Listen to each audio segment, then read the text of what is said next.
Welcome to the Whiskey Vault. Now, you may notice something missing. It's something, it's right on the tip of my tongue a second ago. Oh, Rex!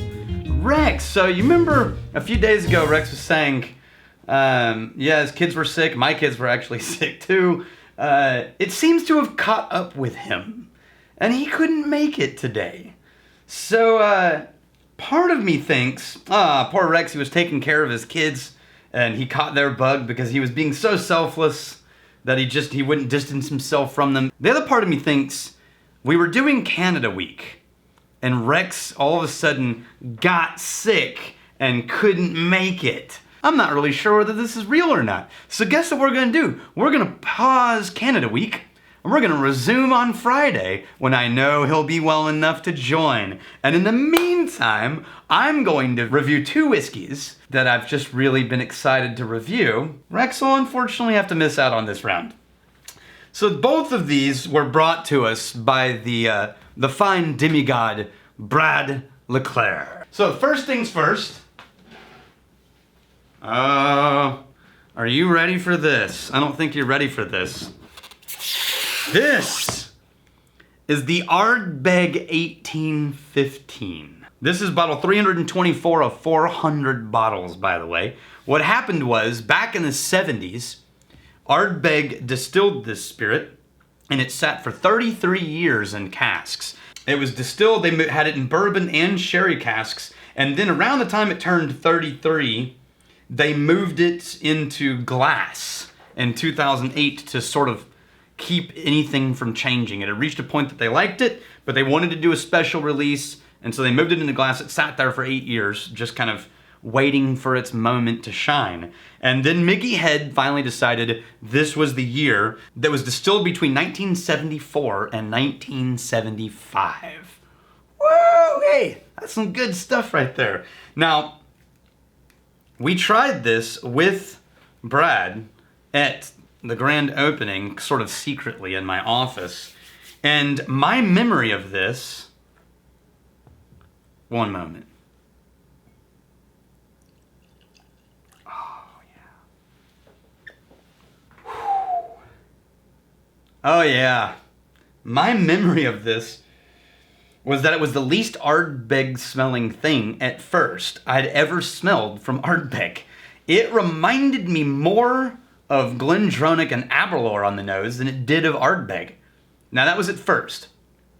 Then you sort of let it roll around the glass, and what opens up behind that is that familiar peaty iodine of Ardbeg, but it's in the background, and it's muted,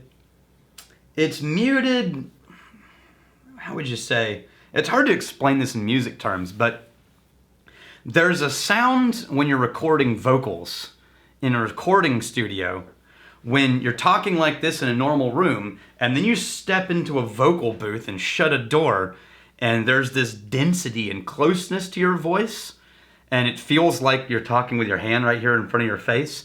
If you do this at home, the easiest way to do it is actually to hold up a blanket or something and talk directly into the blanket, and you'll get this sense of being surrounded by the sound of your own voice, and also this sound of this density with sound not bouncing around you, just this.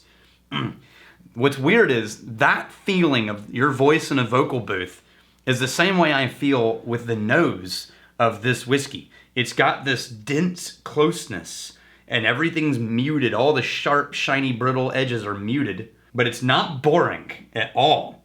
It's not simplified. Now, my first experience on the nose was all of the plum notes that I always get for those heavy sherried whiskeys.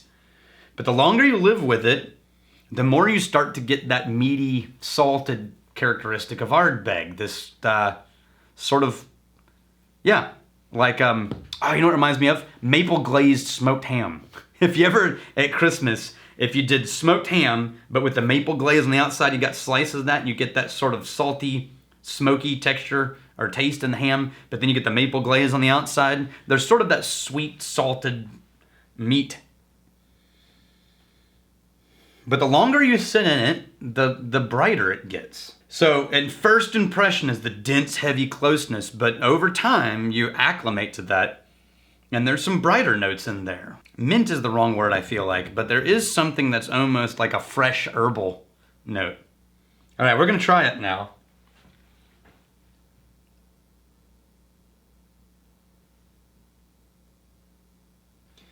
Okay, when we tried that night, it was at the end of a really long day, and I was exhausted. And that was the moment we chose to try 2 of these amazing whiskeys. And I remembered tasting this and thinking, this tastes more like sherry than it does like scotch to me. I take that back now.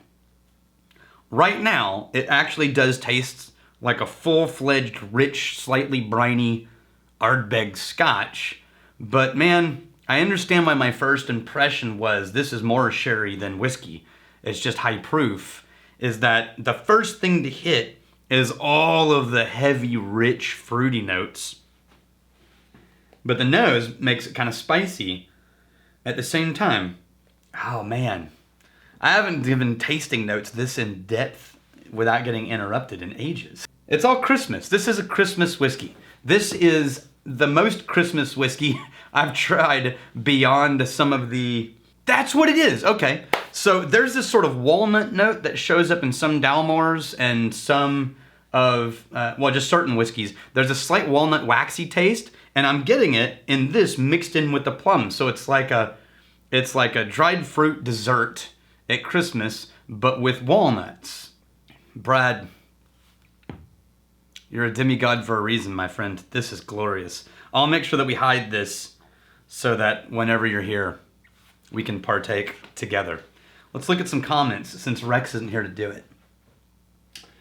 Okay, why Eric Wright? Why would new oak barrels have a ton of evaporation? Is it because the wood has a low moisture content or because it cannot seal like a used barrel? The answer is not really either of those things. A barrel is either going to seal or it's not. It has less to do with new or used. Now, when you have a new oak barrel, the barrel absorption rate is going to be really high at first. Because it's just going to suck up all the whiskey that you put into it. And by sucking that whiskey into it, it puts it closer to the surface of the exterior, which in high heat climates can cause higher evaporation of water and so on, right? So really, the evaporation has way more to do with climate than it does with whether or not the oak is new or used. In America, it's a much bigger problem than it is in Scotland. It's all such good things. Everybody cheersing on Canada. Don't worry, we haven't left you, Canada. I just, I had to take advantage of this opportunity. And by the way, if I had to live somewhere other than Texas and Austin, there are a handful of places I would move, and one of them would be Nova Scotia. I would live in Halifax in a heartbeat, or even on the North Coast.